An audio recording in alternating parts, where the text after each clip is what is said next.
दोस्तों, आज घर पर मेरे आने की तैयारी चल रही है। मम्मी पापा को बोल रही है, अरे आप अभी तक बाजार नहीं गए क्या? आपको तो पता है कि हमारा बेटा वाला है। आपको तो पता ही है उसको खाने का कितना शौक है। आप उसके लिए बाजार जाकर जरूरत का सामान ले आए। पापा मम्मी को बोल रहे हैं कि अरे हाँ जाता हूँ, मुझे पता है कि तुम कितना अपने बेटे से प्यार करती हो। अपने बेटे के चक्कर में तो तुम मुझे भी भूल गई हो। अरे हाँ हाँ, मैं जानती हूँ, बस आप बाजार चले जाओ। इन सब बातों के बीच में माँ मेरी शादी की बात भी कर रही थी। वह चाहती थी कि जब मैं घर पर आऊं मेरी शादी हो जाए। दोस्तों, मेरा नाम दीपक है। मैं शहर से बाहर जॉब करता था। 3 साल के बाद मेरा मेरे शहर में ट्रांसफर हुआ है। बस इन्हीं सब बातों को लेकर मेरी माँ एक्साइटेड है। और मैं अनमैरिड हूँ। मेरी माँ मेरी शादी की भी बात कर रही है। मेरे घर पर जाने से पहले ही मेरी माँ ने कुछ लोगों को बोलकर मेरी शादी के लिए फोटो मंगा ली थी। मेरे पापा और मेरी बहन तो बोल भी रहे थे कि मम्मी एक बार भैया से भी इस बारे में बात कर लो। क्या पता भैया को किस लड़की की शादी करने की इच्छा है, वो किसी को पसंद करते हैं या नहीं। लेकिन मेरी माँ ने कहा, नहीं, मेरा लड़का मेरी पसंद की बहू लाएगा। और उनको इस बात का विश्वास भी था। मेरे पापा ने मम्मी को बोला कि शादी की बात बाद में कर लेना, पहले उसके लिए खाना बना लो। तुम्हें पता है ना कि वह आते ही पूछेगा आज खाने में क्या बनाया है। मेरे आने से मेरे घर में बहुत ज्यादा चहल पहल हो रही थी। थोड़ी देर के बाद मेरी गाड़ी दरवाजे के सामने जाकर रुकी। मेरे पापा बोल उठे, अरे आरती की थाली ले आओ जल्दी, अपना राजकुमार आ गया। दीपक इतने दिनों के बाद शहर से वापस आया है। मैंने जैसे ही अपने घर में जाने के लिए पैर आगे बढ़ाया, ऊपर से कुछ आकर मेरे सिर पर लगा।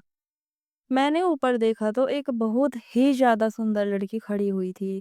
वह सब देखकर नीचे आई और बोली, अरे अरे, सॉरी सॉरी, मैंने आपको देखा नहीं, मेरी वजह से आपको लगी तो नहीं?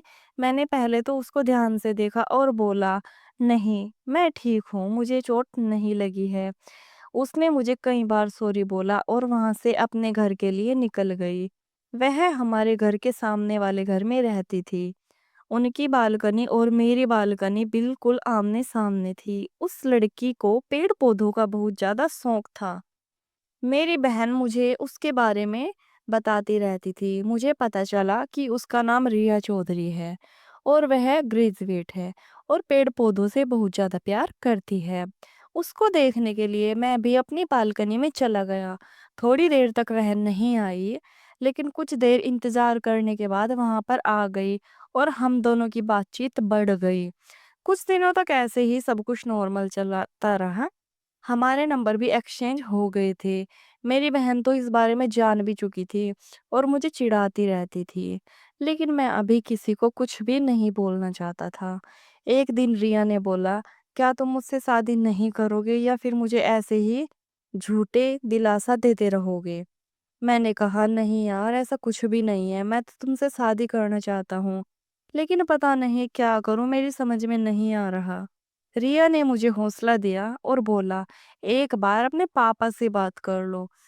मैंने कहा, ठीक है, आज ट्राई करता हूँ। रात का खाना खाने के लिए जैसे ही हम सभी इकट्ठा हुए, मेरी माँ ने मुझसे पहले ही मेरी शादी की बात छेड़ दी और कहा, बेटा यह सब कुछ शादी की लड़कियों की फोटो है तुम्हारे लिए। इनमें से एक लड़की पसंद कर लो जो तुम्हें अच्छी लगती है, हमें फोटो दे देना। मैं फोटो देखना नहीं चाहता था, लेकिन फिर भी मैंने बहन के इशारे से देख ली। उन सब फोटो में एक फोटो रिया चौधरी की भी थी, जिसको देखकर मैं हैरान हो गया। लेकिन मेरे मम्मी पापा और मेरी बहन जोर जोर से हंसने लगे। मैं चौंक गया। मैंने कहा, यह सब क्या है? प्रिया बोली, भाई डर मत, मैंने मम्मी पापा को सब कुछ पहले से ही बता दिया था। और मम्मी तो तुम्हारे पहले दिन की हरकत से ही सब कुछ जानती है। मम्मी को इस रिश्ते से कोई भी दिक्कत नहीं है। मैंने उठकर अपनी फैमिली को गले लगा लिया। मैं इतना खुश था कि मैं आपको बता नहीं सकता। कुछ समय के बाद हमारी शादी हो गई। दोस्तों, आपको यह कहानी कैसी लगी एक बार कमेंट में जरूर बता कर जाना। और यार प्लीज चैनल को सब्सक्राइब कर लेना, आपका ही तो चैनल है। धन्यवाद।